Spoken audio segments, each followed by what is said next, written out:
معزز سامعین، welcome to my channel voice of Mona. ہماری آج کی سٹوری کا نام ہے کڑوا سچ۔ احتشام اسکول سے آیا تو اسے شدید بخار تھا۔ ماں نے دیکھا تو اسی وقت ڈاکٹر کے پاس لے گئیں، میڈیسن دلائی، صبح تک اسے آرام آ گیا، مگر آج وہ اسکول نہیں گیا۔ ماں نے بھی سوچا آرام کر لے، مگر وہ گھر سے غائب تھا۔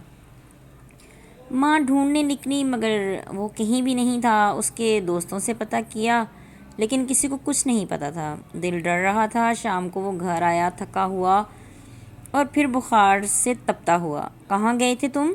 کہیں نہیں، ویسے ہی باہر اسٹاپ پر بیٹھا تھا۔ کیوں؟ وہ چیخ پڑا۔ کچھ نہیں، ویسے ہی بیٹھا تھا۔ مگر ماں کو سمجھ آ گئی کہ کچھ ہوا ہے جو وہ چھپا رہا ہے۔ تھوڑی دیر میں محلے کا سائیکلوں والا آ گیا۔ تم کرایہ نہیں دے کر آئے؟ باقی کا؟ ماں نے پوچھا۔ کس بات کا کرایہ؟ یہ سائیکل لے کے گیا تھا صبح سے میری، اس کا کرایہ بول رہا ہوں۔ وہ پھر غصے سے بولنے لگا۔ ماں کو احساس ہو گیا کہ یہ غصہ دکھا کر چپ کروانا چاہتا ہے تاکہ حقیقت نہ پوچھی جائے۔ اس نے سائیکل والے کو پیسے دے دیے اور اسے پیار سے پوچھا، مگر وہ خاموش تھا، اس لیے وہ کھانا پکانے میں لگ گئی۔ احتشام کو کوئی چیز تنگ کر رہی تھی، مگر شاید وہ بتانا نہیں چاہتا تھا۔ اس کا مطلب صاف تھا، جو بات بھی ہے وہ اچھی نہیں ہے جو وہ بتا نہیں پا رہا۔ جو بھی تھا اسکول سے متعلق ہی تھا۔ وہ سو گیا تو اس کے ساتھ پڑھنے والے بچے حارث کے گھر گئیں۔ حارث سے پوچھا تو اس نے بتایا کہ اسے ٹیچر نے آج مارا ہے، مگر کیوں یہ تو پتہ نہیں، مگر وارننگ دی ہے کہ آئندہ یہ سب نہیں کرنا۔ اچھا؟ وہ گہری سوچ میں پڑ گئی۔ گھر آ کے اس کا بیگ چیک کیا، کچھ بھی نہیں تھا۔ ایک کاپی کے صفحے پھٹے ہوئے تھے۔ دوسرے دن وہ اسکول چلا گیا۔ ماں بھی اس دن اسکول گئی۔ پرنسپل سے پوچھا کہ احتشام پڑھائی میں کیسا ہے۔ انہوں نے کلاس ٹیچر کو بلا لیا۔ اس نے بتایا کہ بالکل ٹھیک ہے، اسے پرسوں کسی ٹیچر نے مارا ہے، میں ان سے مل سکتی ہوں؟ یہ نہیں ہو سکتا، سب ٹیچرز کو سختی سے منع کیا گیا ہے۔ نہیں، اسے شاید ایک آدھ تھپڑ لگا ہے۔ اچھا، میں معلوم کرتی ہوں، لیکن احتشام کو پتہ نہیں چلے پلیز۔ اوکے، وہ اسٹاف روم میں سب ہیں، آپ وہیں جا کر مل لیجئے، سب ٹیچرز وہیں ہوں گی اس وقت۔ پتہ نہیں، سب ہنسی مذاق میں مصروف تھیں۔ ایک طرف 22-23 سال کی لڑکی اکیلی بیٹھی تھی، بہت خوبصورت، اچھے خاصے گھر کی لگتی تھی۔ احتشام کی ماں اس کے پاس ہی چلی گئی۔ آپ احتشام کی ٹیچر ہیں؟ جی۔ آپ نے پرسوں اسے مارا؟ وہ چونک گئی۔ میں احتشام کی ماں ہوں۔ اس نے نہیں بتایا، حارث نے بتایا۔ اس کا رویہ عجیب ہے اور یہ بات بے بات غصہ کر رہا ہے۔ جی۔ وہ گہری نظروں سے دیکھ رہی تھی۔ میرا نام انوشے ہے، میں شوقیہ ٹیچنگ کرتی ہوں۔ احتشام کا رویہ عجیب ہے، وہ مجھے ٹیچر نہیں سمجھتا۔ کیوں؟ وہ احتشام کی ماں کا یہ لفظ سن کر گڑبڑا گئی۔ پتہ نہیں، مگر وہ عجیب سی باتیں کرتا ہے۔ اس دن کاپی پہ لکھ کر دیا کہ آپ مجھے اچھی لگتی ہیں، میں آپ سے پیار کرتا ہوں، مجھے آپ سے شادی کرنی ہے، اس لیے میں نے تھپڑ مارا۔ غلط کیا آپ نے، آپ کو پہلے پیار سے سمجھانا چاہیے تھا۔ آپ کے تھپڑ نے آپ کو اس کی ضد بنا دیا۔ کل وہ شاید سائیکل لے کر آپ کے پیچھے گیا تھا۔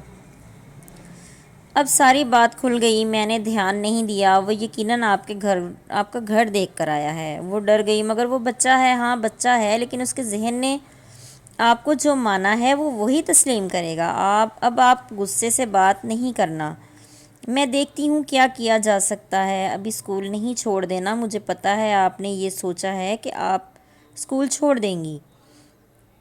آپ کو کیسے اندازہ ہوا؟ میں گزر چکی ہوں ایسے حالات سے۔ وہ خاموش ہو گئی۔ انوشے کو سمجھا کر گھر آئی۔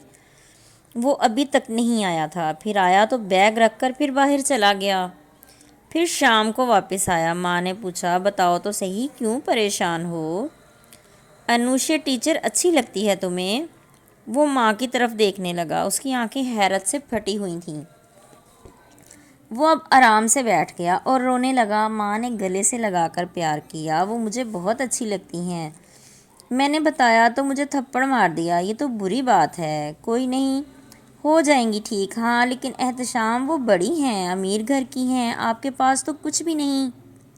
ایسے تو وہ آپ کو اچھا نہیں سمجھیں گی، آپ ان کی برابری کے نہیں ہو۔ ہاں یہ تو ہے، پہلے آپ پڑھو، خود کو ان کے قابل بناؤ، تب تک کچھ مت بولو۔ اچھا ٹھیک ہے ماں، اس کے لیے وقت چاہتی تھی، وقت کے ساتھ وہ صحیح ہو جاتا، مگر زبردستی اس کے ذہن پر غلط اثر ہی پڑنا تھا۔ دوسرا احتشام، وہ جاتے ہوئے واپس پلٹیں۔ آپ آج کے بعد ان کے پیچھے ان کے گھر نہیں جاؤ گے، ورنہ میں آپ کا ساتھ نہیں دوں گی۔ نہیں جاؤں گا ماما، مگر مجھے انوشے کو اپنے گھر لانا ہے۔ ہاں میں لے آؤں گی، ٹھیک ہے، ہاں ٹھیک ہے۔ وہ خوش تھا۔ ماں کی تسلی سے ماں کو احتشام کے مستقبل کی فکر تھی۔ اس کے اس طریقے سے احتشام دل لگا کر پڑھنے لگا۔ اس کی ماں انوشے سے بھی ملتی رہتی۔ انوشے ایک امیر گھر کی لڑکی تھی، تب احتشام 7ویں کلاس کا اسٹوڈنٹ تھا۔ احتشام میٹرک کلیئر کر کے اب کالج چلا گیا۔ اب انوشے سے وہ نہیں مل سکتا تھا۔ یہ بات اسے پریشان کرتی تھی، لیکن ماں کی ایک ہی بات تھی، خود کو قابل بناؤ۔ وہ دن رات محنت کر رہا تھا۔ پھر احتشام کو ماں نے پڑھائی کے لیے باہر بھیج دیا۔ وہ ڈگری لے کر واپس آیا۔ اس کے پاس اب اچھی جاب بھی تھی۔ اس نے آتے ہی ماں کو انوشے کے گھر جانے کا بولا۔ تم بھولے نہیں؟ اچھا میں جاتی ہوں، مجھے تو لگا تم بھول جاؤ گے۔ نہیں ماما، احتشام وہ تم سے پیار نہیں کرتی۔ کوئی بات نہیں، میں تو کرتا ہوں نا۔ ماں کا دل پریشان ہو گیا۔ خیر، وہ انوشے کے گھر گئیں۔ انوشے کو بتایا، اس کے والدین سے اس کا رشتہ مانگا، انہوں نے ٹائم مانگا، وہ واپس آ گئیں۔ احتشام سے بات کی۔ اگر انہوں نے انکار کر دیا تو؟ نہیں، وہ نہیں کر سکتے۔ وہ اب بھی اسی ضد پر تھا۔ ایک بات اور احتشام، انوشے طلاق یافتہ ہے۔ وہ ماں کی طرف دیکھ رہا تھا، پھر کچھ لمحے کے لیے چپ کیا اور پھر بولا، مجھے پھر بھی وہ قبول ہے۔ مجھے پتا تھا، میں بول آئی ہوں کہ تجھے کوئی اعتراض نہیں ہوگا۔ میں نے اس وقت تیرے مستقبل کے لیے سب کیا، ورنہ تو شاید آج اس مقام پر نہیں ہوتا۔ تیری آنکھوں میں انوشے کے لیے جنون تھا، وہ تجھے تباہ کر دیتا۔ ہاں مگر میں نہیں بھول سکا۔ تو وہ تھپڑ نہیں بھولا شاید، وہ تیرے چہرے نہیں تیری روح پہ لگا تھا۔ لیکن احتشام، اسے سزا مل گئی۔ نہیں، آپ اسے لا دو، مجھے بس وہی چاہیے۔ اچھا میں وعدہ پورا کروں گی، مگر تو اپنے کام پر دھیان دے۔ ہاں دوں گا، میں اپنا وعدہ پورا کروں گا۔ وہ سوچ رہی تھی، سچ کڑوا ہوتا ہے، لیکن یہ ان کی زندگی کی حقیقت تھی۔ پھر وہ انوشے کو بیاہ کر گھر لے آئیں۔ احتشام خوش تھا، لیکن انوشے ویسی کی ویسی ہی تھی، خاموش۔ احتشام کی ماں جانتی تھی کہ اس کے اندر کوئی سچ ہے جو وہ کبھی نہیں بتائے گی۔ وہ زندگی کے دن شاید پورے کر رہی تھی۔ اس نے بہت کوشش کی اسے کریدنے کی، مگر وہ چپ تھی۔ شاید اس لیے وہ احتشام کی ماں تھی۔ احتشام پورا خیال رکھتا تھا اس کا، اور کبھی اسے ماضی کا کچھ نہیں بولتا تھا۔ وہ سچ میں اس سے محبت کرتا تھا۔ وہ ناسمجھی میں ایک چیز ذہن میں بٹھا بیٹھا تھا، اور وہ شاید کبھی بھی اس کے ذہن سے نکلنے والی نہیں تھی۔